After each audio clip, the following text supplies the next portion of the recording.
please subscribe and don't forget to press the bell icon to get notified whenever we upload a new video.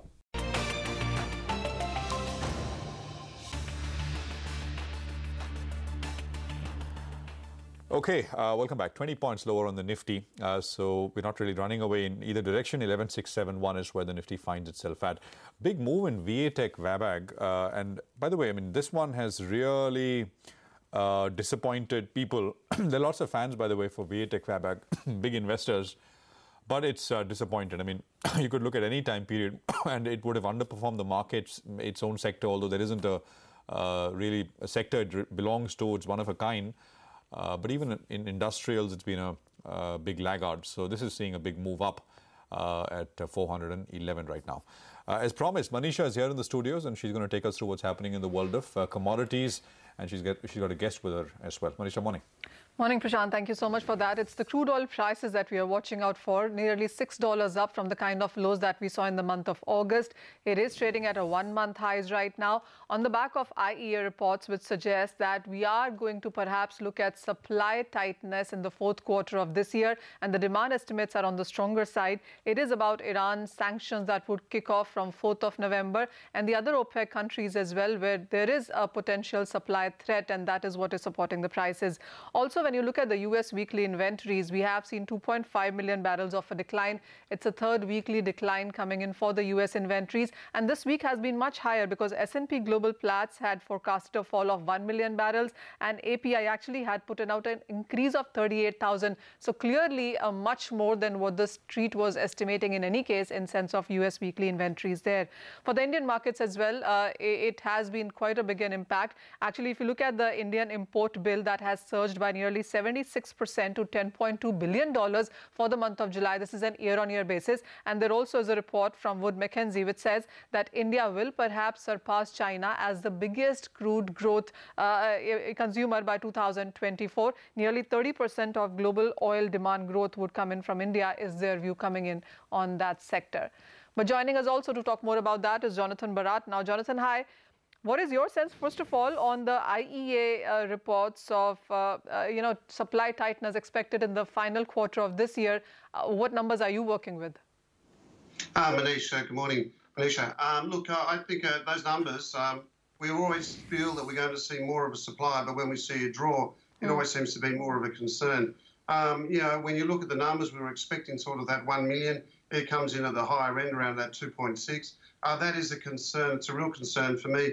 And the reason why that is the case is because this is the traditional time where we start to move into drive time in the US, where we see demand pick up. And we also go through that maintenance period as well. So when you combine the two, you're going to see that area of short supply in the market. And I'm afraid that might see prices continue to trade to the top end of the range. And what is this range really? Do you see $80 coming soon? Are you looking at a breach of that level as well? Look, I think we have to think that it will get to that, to 80. When you look at WTI, when you look at Brent as well, we're only talking for Brent only $3 or $2 and a bit away from it. When I get a sense of, sort of also the concerns we have in sanctions and things like that, concerns also in Nigeria, then you do get a sense that we're going to see some more geopolitical risks starting to come out. And as a result of that, I think it has to move to the top side. So when you see geopolitical plus those supply issues that we've already discussed in terms of inventory draws, demand, maintenance, it just sort of feels as if it wants to go higher. So while, a breach of 80 is something that many global experts are now talking about, you said that too, but how much higher than 80 would it sustain there is really a question, isn't it? Yeah, it is. And I think we've got to try and work out what we're seeing, whether it's trade wars, whether we're going to see more supply. It's that sort of thing. Do people think the economies are going to come off the boil, which, is certainly a lot of people are starting to focus on that, quarter four as well. So with demand coming off, that might placate it. If demand doesn't come off, obviously higher, if the economies look good, continue to perform, then I think we do have that demand issue. Remember, OPEC on the other side, they've turned around, they're trying to produce a little bit more as well to help offset that, but perhaps it's not enough. Okay. And how would you look at, consuming countries, like India, where we have seen the import bill balloon in the last month, could be higher for this month as well, because we are trading at a one-month highs in case of crude oil prices. So by the time we get to see that number for the import bill for the month of August is going to be much higher. And especially with the reports now suggesting that India perhaps could now surpass China in demand as well, going forward in next 5 to 6 years. What is the strategy that an economy like India should really take on? Look, I think at the end of the day, if we're all starting to feel this, consumption-wise, I think I've certainly looked to pick up some of these levels. When we go back and we look at how much we're meant to be getting from oil shale, that was meant to placate some certain things, certain supply. I think everyone understands that we don't want to see oil prices high. Let's face it, if they start to move higher, we've got a friend, I guess Donald Trump's on the other side trying to get it down, so that'll only help us. So perhaps a little bit more Twitter in action from Donald, about supply and increased supply, we'll put that top in. We are in that range, so I think more persuasion at the top end will help contain prices.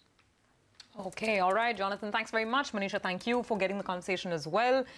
Well, on that note, we have to move on to a corporate interview.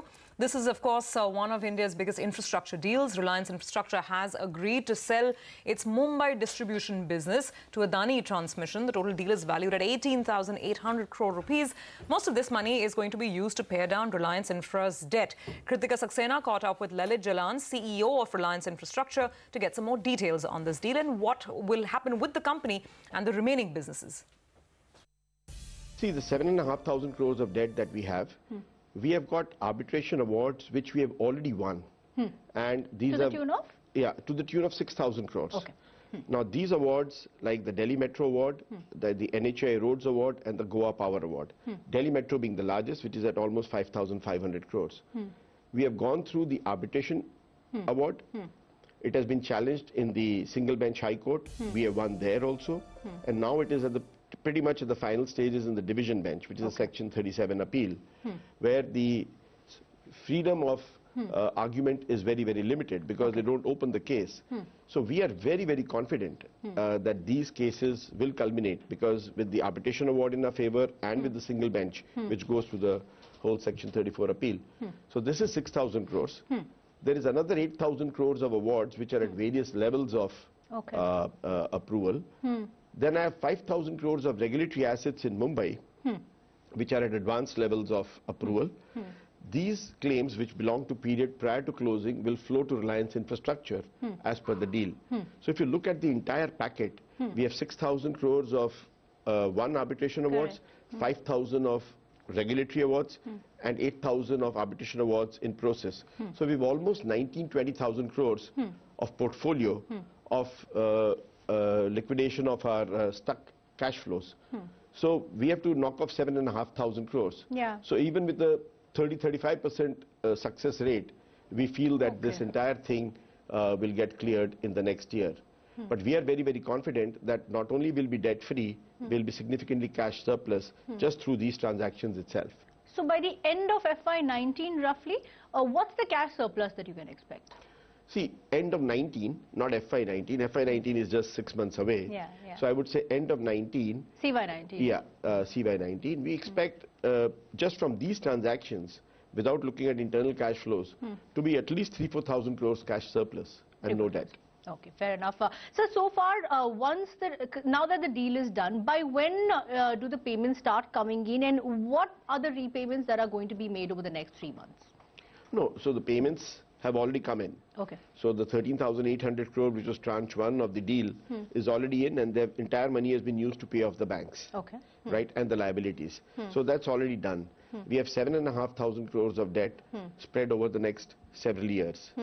And we are ably capitalized to take care of those cash flows. So about 13,500 crore rupees has been repaid to the bank already. We got repaid yesterday itself. Yesterday itself. Okay. So this clarifies my second point. CRISIL had downgraded the debt instruments, which was a 585 crore NCD and 125 crore bond, on back of non-repayment of due date of interest and principal obligations. So this portion will be taken care of as a result of this payment? Absolutely.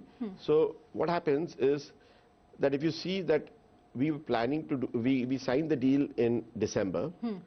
We were expecting that the deal will be over by March, April. Yeah. We were very, very ambitious because the deal of this size and with 73 lenders and multiple approvals. But what happened was the regulatory did not have the quorum. Two of the members retired. So they could not even hear our demerger petition. That delayed the whole thing by 3-4 months.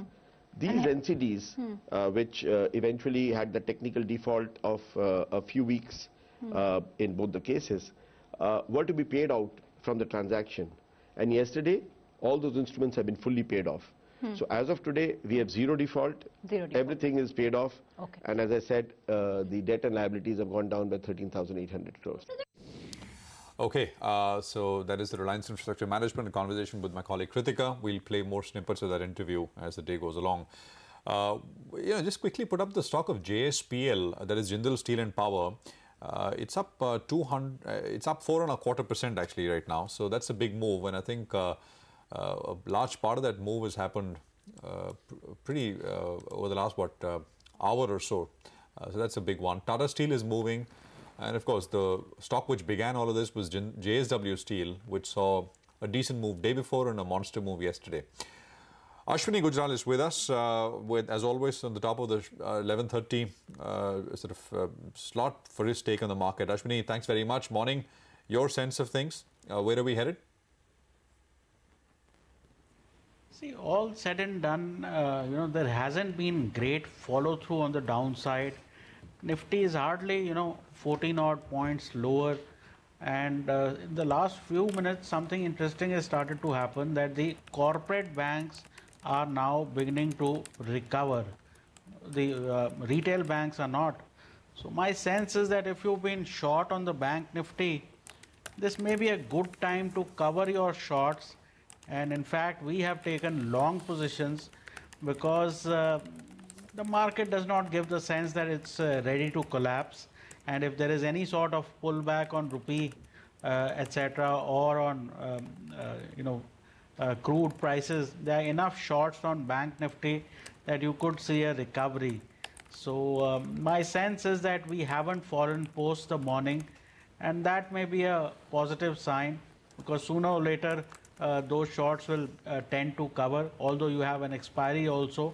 But for the moment, with a stop at the day's low, we have taken long positions. ICICI Bank has moved into the green, so that's a buy with a stop of 338, target of 352. PNB is a buy with a stop of 83, target of 89. And Tata Steel is a buy with a stop of 600, target of 625. Okay. All right, Ashwini, thanks for getting us those calls. That's the way things are stacked up at this point in time. We need to take a very quick break. On the other side, we get chatting with a company. We'll discuss the business outlook with TeamLease N. Ravi Vishwanath, CFO of the company, joining in just a moment. Welcome back. You're watching Trading Hour. Now, a few states like Delhi have proposed to hike minimum wages for workers by up to as much as 37%. To understand the impact of this and to discuss the overall business environment, we have with us N. Ravi Vishwanath, CFO of TeamLease. Mr. Vishwanath, thanks for joining in. Good to have you on the show. So first things first, I believe the hike has come through in Delhi and maybe even in Karnataka. Is this something that you're expecting to be replicated along other states as well? Let me talk about Karnataka first, because Karnataka is a state where the minimum wage revision does not happen annually or at periodic intervals, but happens more like once in 3 to 4 years. So this was something that was expected, but what was not expected was the percentage hike that the government had given in Karnataka. Otherwise, most other states, the hikes are fairly periodical and at regular intervals, which factor for inflationary adjustments, actually. Could you give us details of Karnataka, Mr. Vishwanath? Morning, Prashant here. What was the quantum? I mean, how does it stack up against, say, other states, etc.? Yeah. So Karnataka, the hike in Karnataka was as high as between 60–70%. And that is what took the industry by surprise, because lots of associations have actually gone to court And the courts have also not given a clear verdict in terms of stay, etc., but have only said that, the department cannot proceed very strictly against those who have not implemented the minimum wage. So it's a very, it's a very loosely worded kind of a judgment that we have, but it's still out there and people are still grappling with it right now. So what does the organized sector do? I mean, you're saying the court stance isn't very clear. Do they have to offer this 60-70% higher pay, or they can offer what they were offering earlier?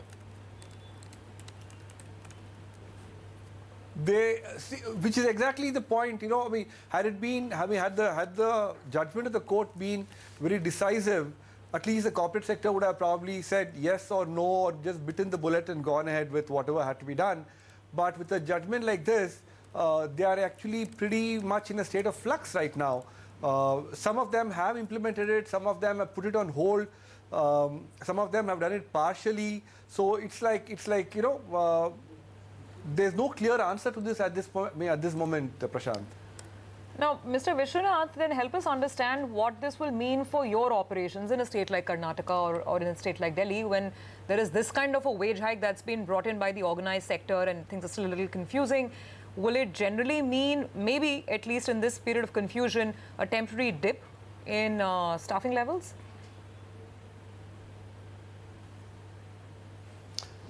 Let's look at it two ways, actually. The impact for a staffing company like us could be on two sides. One is from customers giving us more headcount. So from a business perspective, there could be, I mean, the way we would look at it, it's probably temporary in nature, because most often when customers plan for their yearly sales and want more people, like feet on street, etc., these things do play a dampener and does impact for a very, very short period of time. But sooner or later, most enterprises come back to us and say, let's go ahead, take the people at extra cost and see if we can increase our business through these extra, through the same people. So that's one part where we think it's probably temporary in nature. The second element is the cost part of it. How does it impact our P&L? The staffing industry, or the general staffing industry that we have in India, most of us work on a cost plus model. So whatever costs that are incurred by us for these employees are actually charged back to our clients. So any increase in minimum wage that happens is a cost that is charged back to us, to the clients, so it doesn't impact our bottom lines in any manner at all. It does impact the markup that we earn. Yeah, like it's a pass-through. It does impact the markup for us in some cases where we have a fixed markup model, where notwithstanding the fact that salaries have gone up, it doesn't result in any incremental revenue for a company like us. But where we do have a variable markup, it does impact our own revenues to the extent that with revenues going up, our own markups actually increase with the increased revenue, with the increased revenues. Just to come back to the what's happening in Delhi. Delhi again, I mean, the government proposed a hike, I think, of almost 40% or so. I think a little over 40%. It was struck down by the Delhi High Court. The Delhi government has gone to the Supreme Court against the Delhi High Court, striking down the hike. Correct. And the Supreme Court will decide. So could you tell us, I mean, you have operations in 29 states across the country. Are we seeing, larger increases in minimum wage happening across states? If you can give us some color. Not really. I mean, I don't think we are seeing it across the board in all states, except for these two states which have been an aberration, which is Delhi and Karnataka over the last 1 year. Most states have been instances where the increase in minimum wage has been fairly reasonable, is what our data tells us actually. Our hikes and even in Delhi, see, Sorry, please complete that. Yes. Yeah. So, like I said, the only other example that we can talk about is in early 2016. In fact, to be precise, 1st Jan 2016, the government had actually amended the Payment of Bonus Act and made the amendment with retrospective effect for the fiscal year 14-15, which had been closed. That was a law that was passed by the Parliament. And most courts actually stayed the operation of the Payment of Bonus Act for the year 14-15. So that's where it is today. I mean, that's the only other example that I can think of which has actually been more recent in nature. Mr. Vishwanath, I just want to now understand this in terms of numbers as well, because there's going to be a temporary impact, you're saying, at least in some of these states where there's been a wage hike. You did a revenue of around 1,000 odd crores at the end of the first quarter. On an annual basis, if you look at the top line, how much exposure do you have to Karnataka and Delhi? And you're saying much of this is going to be a pass-through, twin impact, right? So the hike itself, much of that would be a pass-through, but there could be a temporary dip in staffing levels itself. So on a revenue basis, what should we expect this year as states go through this process? And on margins, sir, because margins have been gradually coming down last 3 quarters if we take a look at it. So is this going to further dampen the margin profile as well? Okay. We have not seen any dip in the offtake of people from our clients, either in this quarter, the quarter that we are talking about, which is say Q2, and even if I look at, and if we were to look at the sales pipeline for Q3 as well. I don't want to comment on Q4 because it's a little far away, but at least for Q2 and Q3, I don't see any let up in the kind of hiring because the festive season is just about to begin and no enterprise would like to miss out on an opportunity like this. So we haven't seen any let up as far as numbers are concerned.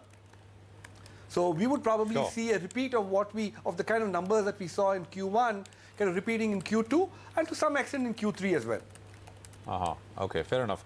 On the second question, as far as your on the second question of margins, let me quickly clarify. The margins, I mean, we have not, I mean, our margin expansion or the margin focus continues to remain intact, just that there have been some mandates that we signed up which are at lower markup, but it will flow down to my bottom line straight away. We don't propose to incur any incremental costs, barring some very, very minor costs in delivering such mandates. So the way we have been positioning it is, for an industry like ours, where 97% of the cost is a pass-through, to look at percentage margins over short periods may not be the right thing to do. The better way to look at it is my margin expanding on absolute terms quarter after quarter, and what's that increase been like? I mean, that would be a better way to gauge or to judge a company like us. Mr. Vishwanath, just one last question, sir. So you said Karnataka, the increases wage, a hike in minimum wage happens every 3 years or so, right? 3 or 4 years. I mean, it's not a fixed cycle in that sense. 3 or 4 years. This is a state subject. I mean, across the states, 29 states that you operate in, does it work in a similar way? I mean, there is no cycle. I mean, so when there is a need, when the need is felt, minimum wages are increased. I mean, that's how it works. Or there is a method to the madness. No, there is absolutely no fixed. There is no fixed pattern to this. There are some states where the minimum wage increases happen almost 3 to 4 times a year, and there are some states which do it at least twice, and most states do it once a year. Oh, most states to bring wage levels to factor for inflation, actually, to factor for inflation typically. Okay. Fair enough. Just a quick question. What is, for companies like Swiggy, etc., which are in the delivery business, right? What is the average? Do you work with these companies to begin with, and what is have wages increased dramatically in that part of the business? I saw some numbers for delivery people. Wages are now 40,000-50,000 a month. It's not that high. See, a couple of years back, when the sector was just about taking off, the logistics sector was just about taking off, we were probably able to hire delivery boys between 8 and 10K a month. And that number is today upwards of 22K a month, actually. So notwithstanding minimum wage increases across states and things like that, it's more a demand-supply factor that also needs to be kept in mind, because sometimes those play a more important role than minimum wage hikes, actually. Okay, sir. There is some pressure on the stock as we are speaking. We should pull up the intraday. Let's get the intraday price on TeamLease up. 5.5%. You've told us that at least Q2, Q3, we shouldn't have too much of an impact because of the wage hike issue, but we'll have to see how it plays along. On margins, sir, what you're telling us that we shouldn't expect more pressure from where the margin level is at present. But what is the targeted range for the end of the year? I mean, if you take out the quarterly aberrations, what kind of a margin range are you targeting on an annual basis? We've not been giving guidance, so it would not be right on my part to tell you what it is. But you could probably expect the increase in margins or in absolute margins to be in line with what we have been performing in the past. Mr. Vishwanath, thank you very much. I think that's a clear indicator. That's helpful. No, that's very helpful. We'll leave it there. Thank you very much for joining us and patiently explaining how this minimum wage increase works across trades. So the point, TeamLease is reacting because it's business. It's in the business of staffing. Yeah. But this issue is it'll impact everyone. I mean, minimum wages go up. It'll hurt the organized sector because that organized sector is who actually pays the minimum wage, and the unorganized sector you can get away without paying. So we're talking about corporate India, which gets impacted. But it is also a boost for urban consumption in the very near term. Absolutely. But as Mr. Vishwanath pointed out, and he brought clarity to the subject, in only 2 states we're seeing very aggressive increases, and that's also being pushed through. It's in the courts, and he's not seeing this across the board. So that's, I think, in a way, comforting for his business at least. We'll take a very quick break here. We'll come back, and we'll play out an excerpt of an exclusive conversation we had with the Minister of State for Aviation, Jayant Sinha. That conversation comes right up. Okay, welcome back. So 17, 18 points lower. I mean, that's about it. Let's play out an exclusive conversation. This is Minister of State for Aviation, Jayant Sinha, who is saying that the government's goal is to create a supportive policy environment for all industry players. This he said in an exclusive conversation with my colleague Shireen Bhan. He also spoke about monitoring the situation with regards to A320neos. Here is an excerpt of that conversation.